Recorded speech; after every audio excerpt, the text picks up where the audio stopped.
दलिया छोड़ दिए हो इसलिए रोक पकड़े हुए हो। स्कूल में मिलने वाला मिड डे मील हमेशा दलिया ही होता था। अक्सर मैं सोचा करता था कि हमें दलिया ही क्यों देते हैं। ढेर भर के आइटम छोड़ छाड़ के सिर्फ दलिया ही क्यों परोस देते हैं। खैर वक्त बीतता गया और दलिया हमारे रोज़ के खान पान से दूर होता गया। थोड़ी पढ़ाई लिखाई की और फिर जंगलों की तरफ रुख किया।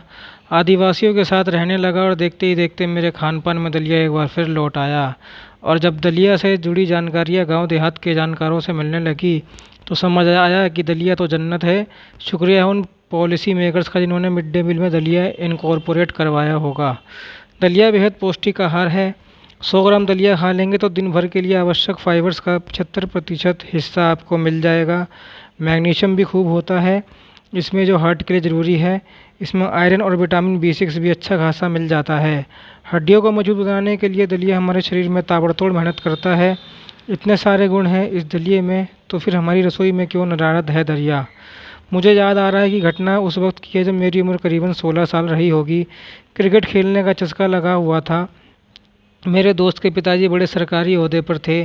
सरकारी बंगला मिला हुआ था उन्हें। घर में एक आध दो नौकर चाकर भी थे। अक्सर उनके घर पर मैं और मेरे कुछ दोस्त क्रिकेट खेला करते थे। एक दिन उनके कुक ने दलिया परोसकर हमें खाने के लिए बुलाया। मैं दलिया पाते ही खुश हो गया। स्कूल वाला मिड डे मील याद आ रहा था। दोस्त के पिताजी ने हमें दलिया खाते हुए देख नौकर को अच्छी खासी फटकार लगा दी। ये भी कोई चीज़ है जो बच्चों को दे रहे हो, कोई ढंग की चीज़ बना लेते।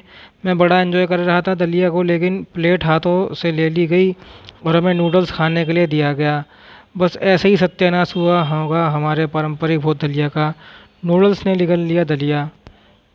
आदिवासी तबकों में अलग अलग प्रकार के दलिया बनते हैं। कहीं दरदरे गेहूं का दलिया, कहीं चावल या किन का दलिया और कहीं कुटकी का दलिया। दक्षिण गुजरात में आदिवासी नागली रागी का दलिया बनाते हैं। औषधीय गुणों की खान होता है दलिया। लेकिन भागती दौड़ती ज़िंदगी में हम शहरी लोग इस कदर भागे कि देहाती खान पान को तुच्छ समझने लगे। हम गबदू और आलसखोर हो गए और जल्दबाजी के चक्कर में फास्ट फूड की तरफ रीझने लगे। हमारा फूड तो बेशक फास्ट हुआ लेकिन बॉडी का सिस्टम स्लो हो गया। हम बीमार होने लगे शारीरिक और मानसिक रूप से। यहाँ मानसिक बीमार इसलिए कह रहा हूँ क्योंकि कुछ खान पान को हमने निम्न स्तर का या गरीबों का खान पान मान लिया। बस वही गलती हो गई।